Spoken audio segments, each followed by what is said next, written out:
السلام علیکم. ملګرو د سپرلي موسم شروع دی. الله دپاره مرغان مه وژنئ.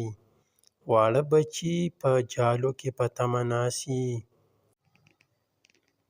نو ملګرو دا ویډیو د ثواب په نیت مخکې د ملګرو سره شیر کړئ.